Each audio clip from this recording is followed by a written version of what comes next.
You're listening to 4CRB's interviews and talkback series. Welcome to the studio. Welcome to the microphone, Supreme Court Judge David Ashton Lewis. Oh, thank you very much. Yes, I will be that until December the 3rd this year. And then you go. After December the 3rd, you can introduce me as Retired Supreme Court Judge. Yes. All right. Well, we had a couple of weeks ago, we did the foundations, the fundamentals of democracy. And on the back of that, we had some commentary about, we mentioned a number of philosophers, Aristotle, Socrates, Plato, and there were a few others, that we would walk through those fundamentals and foundations with each of these people and provide a little bit more commentary on how we got to where we are today, for want of a better term. But we do need to ask for listener feedback, because this is philosophy. Now, I loved philosophy and I majored in it in my arts degree. I did arts and law. And philosophy to me was always interesting. And what makes it more pertinent today is, one, it's not taught. And two, everything we've become is really based on Greek philosophy and its method. And we now have people in government who haven't got a clue. Look, it's funny, isn't it? Because I think back to my days of university, and you just feel like you had a lot more time to develop arguments, argue with your friends and so forth, realise you were wrong, develop opinions, develop thinking and understanding. And this is probably a really good example of that. We get so caught up in our lives and quick, you've got to do this, we've got to be over here, the kids need to go to school, they need to go to sport, and they need this, they need that. Let's just take a moment and absorb this. We're going to talk about epistemology. Yes. And this is the branch of philosophy concerned with the nature, origin, and limits of human knowledge. Often referred to as the theory of knowledge, it investigates what it means to know something, how we acquire knowledge, and how we justify our beliefs. Now, this is the interesting bit. If we break it down, the big questions: what is knowledge? Yes. Exploring the relationship between truth, belief, and justification. Now, nowadays we lump all of that into the middle, and it's our truth, it's my truth, and there's so many different components to it. But even worse than that, it's what's given credence is, well, this is what I believe, and it's called feelings over facts. So let's just keep walking through it. I'm going to repeat that one because it's very important. Yes. What is knowledge? Exploring the relationship between truth, belief, and justification. And then the next step in this is, how do we acquire it? And that is evaluating the source of knowledge, such as reason or rationalism, sensory experience, which is empiricism, testimony, and intuition. Next step, what are its limits? Asking if there are things we can never know or prove. And the last one, how do we defeat skepticism? Addressing the philosophical stance that genuine knowledge is unattainable. Now, they're very important 4 points right there, and they go to the fundamentals of our democracy, knowledge, understanding, going to school, getting a uni degree. And this is a perception of life to a point. Well, it is, and it relates directly to the philosophy of Aristotle, of Plato, and of Socrates. It relates directly. They all had different methods of dealing with epistemology. I tended to like Aristotle's approach, but we'll come to that in the week we look at, although we're looking at Aristotle today. These things are important, but they're seen by most people as boring, as irrelevant to modern day, because we live in the age of science. We don't live in the age of arts, that is, knowledge of history and drawing conclusions. What we're caught with is what you were good at, what you did. You did physical study called science, computer science, whereas I was always drawn more to the abstract, non-physical, and that's why I studied law. Well, let's put this into perspective here, because I love both sides of the fence here. Yes. And probably a great analogy of this is we're going to build a house. So I'm just going to have a go. This is going to be great. We're going to throw up some sheets and some timbers and we're going to live in it. And I made it myself. Isn't that awesome? Next thing you know, a cyclone or a big wind comes along and blows it down. No. We've learnt that we need to have a foundation, that is a slab. We need to bed that into the ground and ensure that it is solid. And from that foundation, we build the rest of the structure, and we do it well. Now, that's taken learning, understanding, learning from the mistakes of our past, and communication to communicate all of those things. Now, if you think about democracy, very complex little beast. It had to start somewhere. We needed to build a foundation, and then we needed to build on top of that, and then on top of that, and on top of that to get to exactly where we are today. It's not to say that we're perfect in any of these things. We continually learn, develop, take in information, and decide whether we need to make a change. Whether it's science or whether it's the abstract, democracy, religion, any of these types of things where there's nothing tangible in it, it is our perception of it. It all has the common process, for want of a better term. Well, I think you're right what you're saying, though, because democracy has both an abstract core. What is democracy? How do you know it when you see it? And it's abstract, yet it has a real material thing. And the closest thing to democracies today are Western European and parliamentary and congressional systems of government. They are not the governance of a priest or of a pope or of one or two particular people or of a cadre. Now, we've got fantastic examples of that in places like Iran, where it's a governance by religious imams, senior theologians. And then you look at us. Well, again, we don't face the reality. How many people are fleeing Western democracies to go and live in Iran's type nations? No, it's all the other way.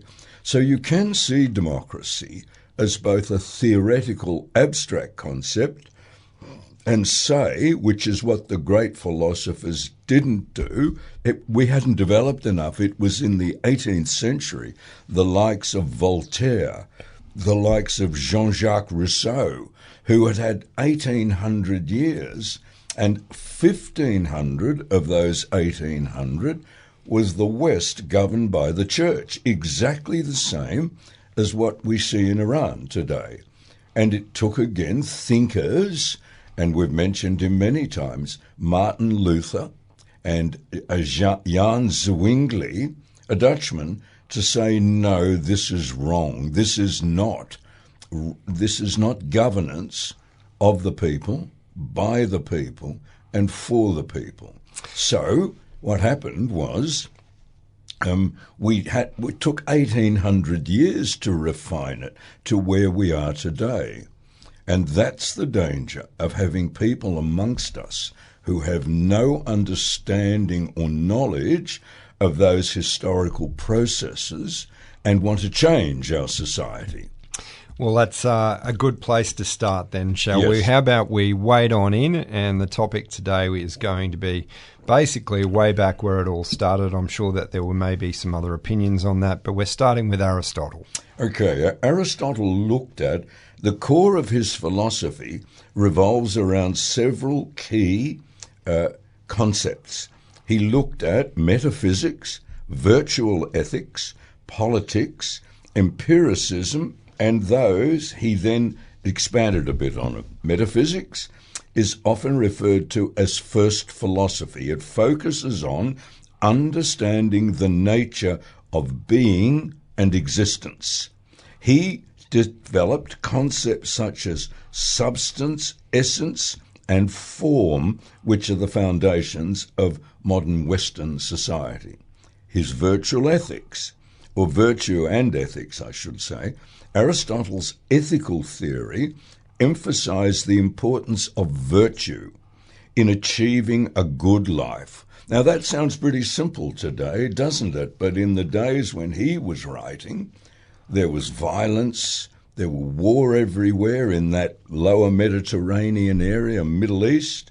And so he believed that the highest good for humans is eudaimonia. Now, what he meant by that was the flourishing of life, and that a virtuous life is one of rational activity in accordance with virtue. So you need to be rational, not feelings over fact. Feelings never lead to much, because your feelings on something will be different than mine. He then looked at politics. Politics, in his theory, Aristotle argued for a mixed government that balanced monarchy, aristocracy, and democracy to ensure common good and prevent corruption. Well, the West has had, up until about the 1700s, a mixture of monarchy and aristocracy. And taking his bit about virtue, because they weren't virtuous, because they weren't ethical, half the kingdoms more than half, in Europe today have gone. Yes. They've been thrown out. So we've really come down to, in the last 200 years, we just want democracy. Everyone is the same. Like Prince Charles, yes, he lives in a palace, he has a role to play, but outside speaking to people, he's just a man. That's and right. I saw that when I spent 20 minutes with Queen Elizabeth. She made it very clear to myself, speak to me as you would speak to the woman next door. She didn't say it as much, but her whole way of doing it. So empiricism is the last one. Aristotle emphasized the importance, and you will know this being a scientist, the importance of empirical observation and the study of the natural world, believing that knowledge begins with sensory experience. Like, you'll know not to put your hand on a hot stove, won't you? Because you're the sensory. So Aristotle's contributions have had a lasting impact on philosophy, science, and ethics, shaping the intellectual landscape for centuries. So that's what he's done. So if we look at... And these are the fundamentals, right? These Yep. are the foundations of the beginnings of democracy, for want of a better word. Yes. The people who came after that built on these this slab, this foundation, for want of a better term. And we had periods where, when we in the 1700s had finally for 200 years got rid of the rule of the church, the rule of kings, that battle took place over the next 200 years, so that by the abdication of the Kaiser in Germany in 1918, and of the Tsars being shot and overthrown, it took 200 years to develop knowledge in that, and we are in the nascent stage of the development of democracy. So let's define We talk nascence. about it a lot. Pardon? Let's define nascence. The beginning. We are in the beginning stage only now, in our space and time and age, of developing democracy. The greatest statements and development of it, for those I hope might not like Americans and America, but really the War of Independence in 1776 and the American Constitution is probably the finest constitution ever drawn up in what it set out to do.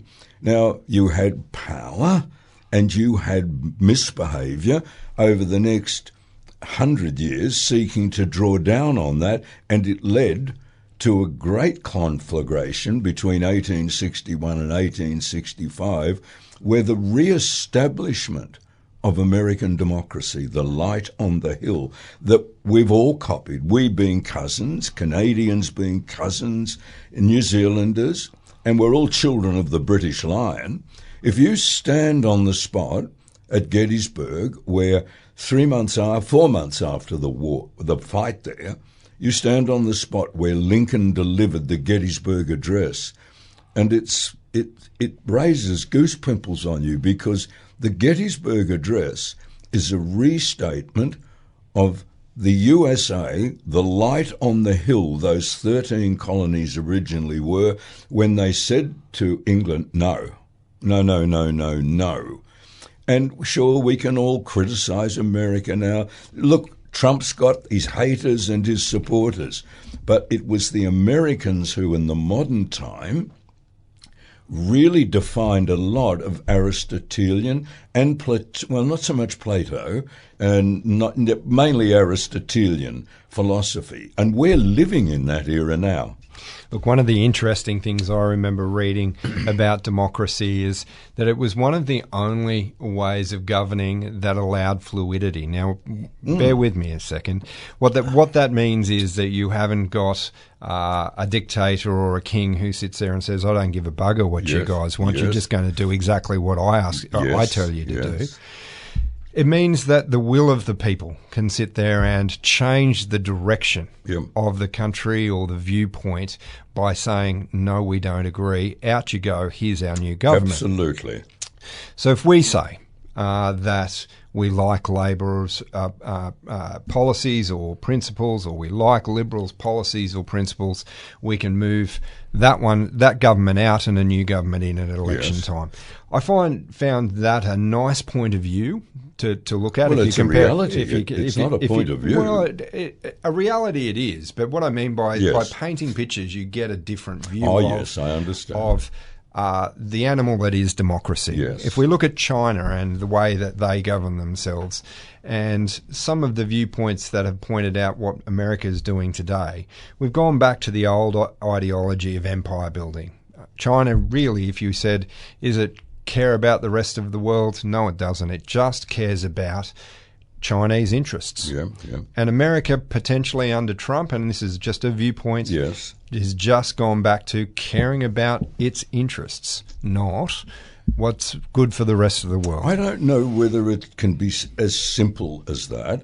I think Americans, if you look at the presidents, really from Abraham Lincoln on. I'm just talking about today. I think the Americans, they all had a view of the right, the good, the decent, that America epitomized that.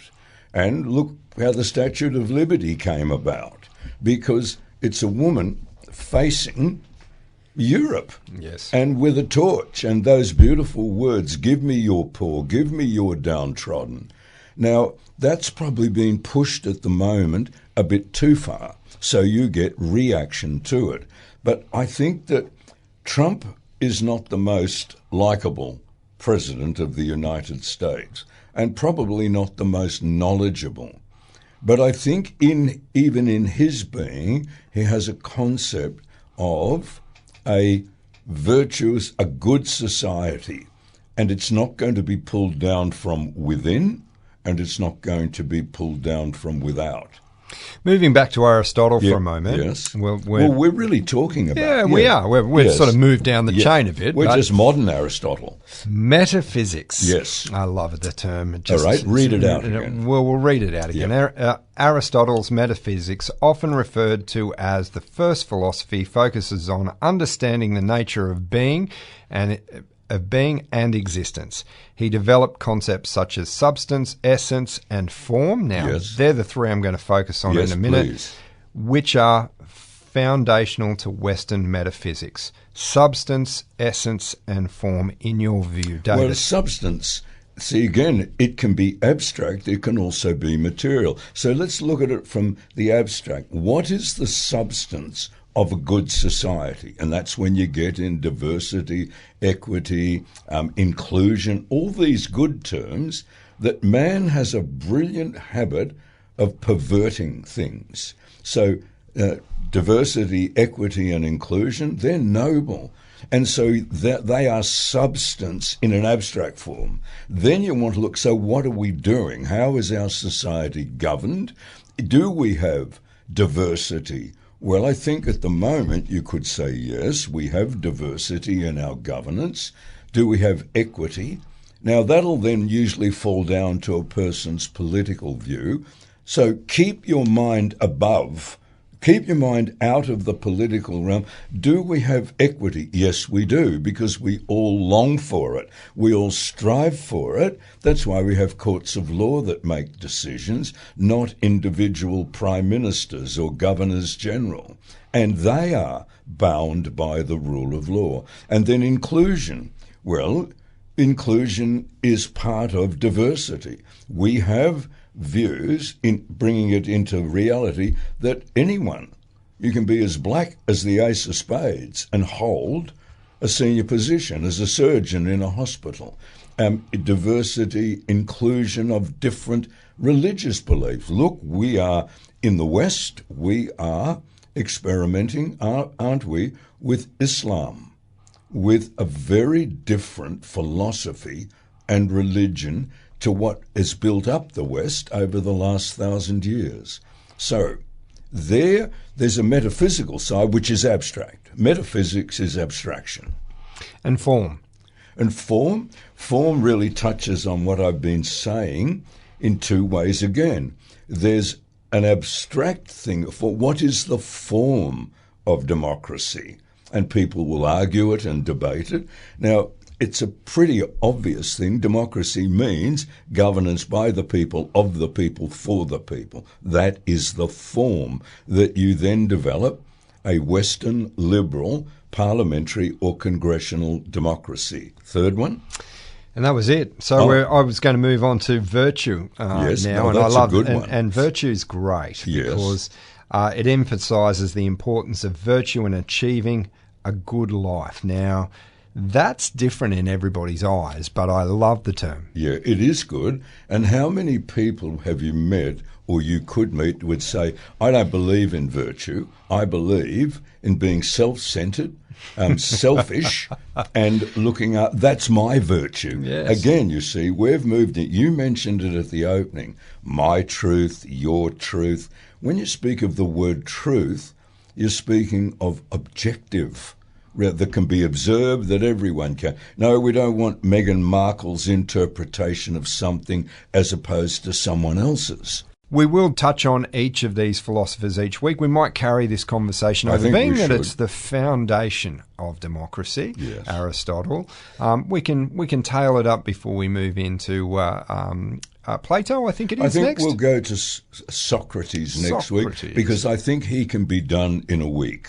But Plato will probably need to do Plato Part 1, Plato Part 2. Okay, all right. Well, if you enjoyed this conversation, you can review it again on our website, 4crb.com. If you'd like to add some commentary, mail at 4crb.com is the email address to connect with us. Thank you for your time this morning, David Ashton. As always, thank you for having me. You've been listening to 4CRB's interviews and talkback series. Support local online content and become a financial supporter today at 4crb.com.